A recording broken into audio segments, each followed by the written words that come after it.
तर मत चोरीच्या आरोपांवरून बच्चू कडू यांनी देखील एक खळबळजनक दावा केला।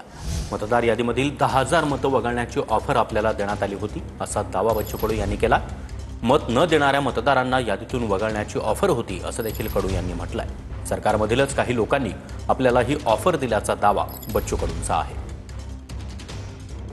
विधानसभेच्या अगोदर मला 10,000 लोकांची लिस्ट मागितली होती का आम्ही त्यांना उडून टाकतो, जे तुम्हाला मतदान भेटत नाही ते उडून टाकू आम्ही ते।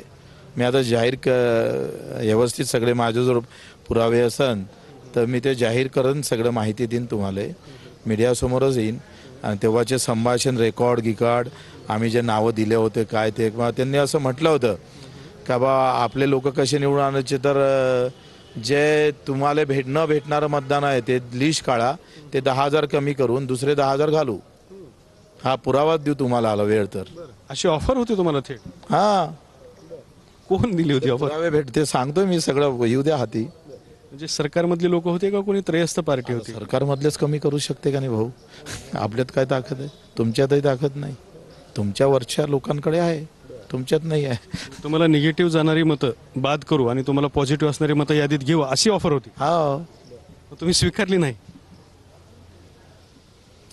ते बरं नाही वाटलं का आपण, आम्हाला फुल गॅरंटी होती ना का आपण आपलं जमतेच भाऊ।